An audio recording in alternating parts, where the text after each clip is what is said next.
प्यारे देशवासियों, नमस्कार। आज संतोष मलिक जी की तरफ से एक बीजेपी के बारे में एक चिंता साझा आपके साथ करनी है। संतोष मलिक जी मतदाता जागृति संगठन की राष्ट्रीय अध्यक्षा, यानी बीजेपी और आरएसएस के रिश्ते कुछ आपस में खटास की तरफ बढ़ते जा रहे हैं लगातार। आपको पता है, बीजेपी का जो राष्ट्रीय अध्यक्ष है उसका चुनाव काफ़ी लंबे समय से टाला जा रहा है। यानी आप देखिए, जनवरी 2023 तक इनका टेन्योर था, वर्तमान जो इनके अध्यक्ष हैं जेपी नड्डा, जनवरी में। लेकिन उस वक्त ये कह के बढ़ा दिया गया था कि अगले साल अप्रैल मई में चुनाव होने हैं और अभी नया अध्यक्ष चुनना ठीक नहीं होगा। तो इसलिए जनवरी 2023 में उनका कार्यकाल जून 2024 तक बढ़ा दिया गया, ताकि जून से पहले चुनाव हो जाएंगे जो लोकसभा के। उनकी वजह से इनका ये बहाना बना करके बढ़ाया गया था। लेकिन जून 2024 भी काफ़ी लंबा समय हो गया है। फिर इनका आगे एक और डेट बढ़ाई गई, वो भी निकल गई, फिर डेट बढ़ाई गई और अब यानी ये जनवरी का महीना भी इन्होंने ये दिया था कि जनवरी 2025 में नया अध्यक्ष मिल जाएगा। लेकिन अब जनवरी को भी ये कह के टाल दिया गया है कि अभी दिल्ली विधानसभा के चुनाव चल रहे हैं और इसलिए अभी नहीं है। विधानसभा चुनाव के बाद जो राष्ट्रीय अध्यक्ष का चुनाव किया जाएगा। अब ये बहाना, अब विधानसभा चुनाव के बाद कहा है, दिल्ली विधानसभा चुनाव के बाद, लेकिन कोई डेट नहीं दी है। चुनाव तो यानी कि 5 फरवरी को चुनाव खत्म है, 8 को जो है रिजल्ट आ जाएंगे। तो 8 फरवरी के बाद 9-10 को कोई ऐसा टाइमिंग नहीं दिया है, फरवरी में होगा, मार्च में होगा या क्या। लेकिन इसके पीछे सबसे बड़ा कारण क्या है?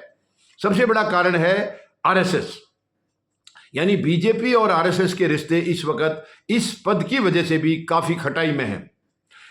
आपको पता होगा, बीजेपी के अंदर आज जिसको गुजरात लॉबी बताया जाता है, गुजरात लॉबी, जिसमें प्रधानमंत्री महोदय और गृह मंत्री, इन्हीं का नाम है गुजरात लॉबी में। मतलब पूरा इन्हीं का दबदबा है आज पार्टी के अंदर। और आरएसएस नहीं चाहता कि इनका दबदबा कायम रहे आगे, और वो दबदबा किसी तरीके से राष्ट्रीय अध्यक्ष के चुनाव के दौरान, यानी एक ऐसे व्यक्ति को वो चुनना चाह रहा है आरएसएस, जो कि आरएसएस की तरफ उसका झुकाव हो, इन गुजरात लॉबी की तरफ ना हो। ऐसी एक बातें चले। आपको ध्यान होगा, काफ़ी इसमें नाम आए भी हैं, काफ़ी नाम आए हैं।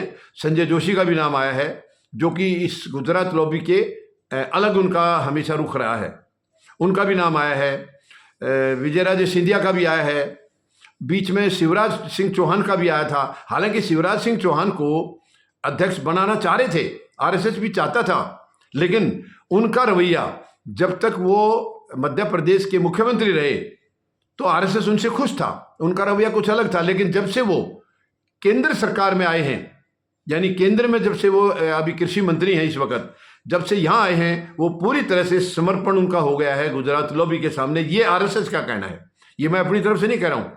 आरएसएस का कहना है कि गुजरात लॉबी के सामने पूरा उन्होंने समर्पण कर दिया है। तो अब वो भी आरएसएस की चॉइस नहीं रहे हैं।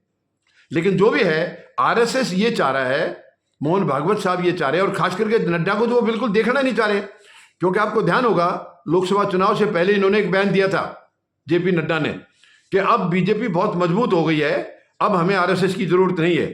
जबकि बीजेपी पैदा की हुई है, आरएसएस की पैदा की हुई है, आरएसएस का ही हमेशा होल्ड रहा है इसके ऊपर। मगर उन्होंने ये बयान दे करके खलबली तो मचाई दी थी। उससे मोहन भागवत जो इनके आरएसएस के मुखिया हैं, बहुत गलत उन्होंने इस बयान को लिया था। और अब तब से इनकी ये कोशिश है कि जो भी बीजेपी का अगला राष्ट्रीय अध्यक्ष बनेगा वो आरएसएस की चॉइस का होगा, आरएसएस की सहमति से होगा। गुजरात लॉबी की चॉइस का वो नहीं बनाना चाह रहे बिल्कुल भी। क्योंकि ये मैं नहीं कह रहा हूँ, ये उनका आंतरिक मामला है। लेकिन जब से ये वर्तमान कॉम्बिनेशन सरकार में बैठा है, केंद्र सरकार में पिछला 10 साल टेन्योर पूरा करके 11वां यानी तीसरा टेन्योर शुरू है, तब से गुजरात लॉबी जिसको वो बोल रहे हैं, यानी प्रधानमंत्री और गृह मंत्री की जो जोड़ी है, इन्होंने पूरा कब्जा कर रखा है पार्टी पर भी, और सत्ता में सरकार में तो ये है ही हैं। पार्टी पर भी पूरा, आज अध्यक्ष की कोई पावर नहीं है, यानी अध्यक्ष वही करता है जो ये दो कहते हैं। तो ये एक उनका ये कहना भी है, आरएसएस के मुखिया का कहना है कि बीजेपी को इन्होंने बहुत कमजोर कर दिया है। खैर, दुनिया की नज़रों में, देश की जनता की नज़रों में ये बातें तो हैं कि ये एक किस्म से तानाशाही की तरह काम कर रहे हैं। बिल्कुल कोई जो सरकार में भी कोई इनका वो नहीं है, मतलब भाई जो देश के लिए जनता के लिए जो वायदे किए थे उनकी भलाई के लिए, वो भी कुछ नहीं किए इन्होंने, कुछ भी, शुरू से लेकर अब तक। पहली बार चुने गए थे 2014 में, और बड़े लंबे लंबे वायदे थे, काला धन लाएंगे, 15 लाख सबके खाते में आएंगे, 2-2 करोड़ नौकरी हर साल देंगे, और बहुत बहुत लंबे वायदे थे, महंगाई कम करेंगे।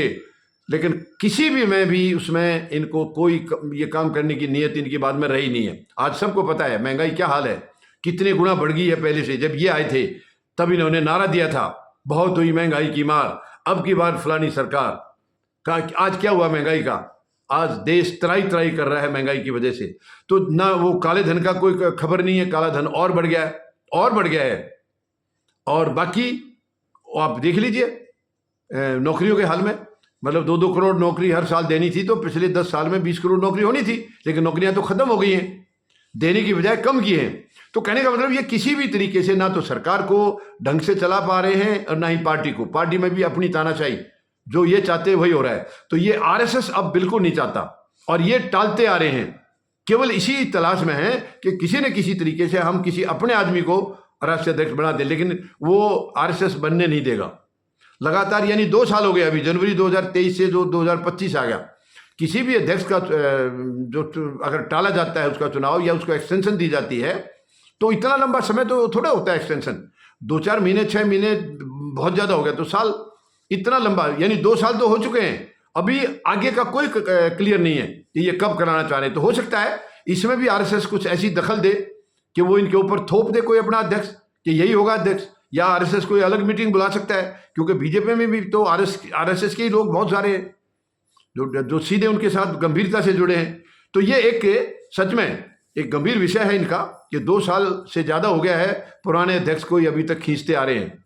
और अब दिल्ली विधानसभा चुनाव के बाद की कहिए, लेकिन बाद कब होगा, उसका बाद 1 महीने में होगा, 2 में होगा, 3 में होगा, ये भी क्लियर नहीं है। तो ये लगातार अध्यक्ष का चुनाव टाला जाना आरएसएस और बीजेपी के बीच में रिश्तों में एक काफ़ी दरार पैदा कर रहा है।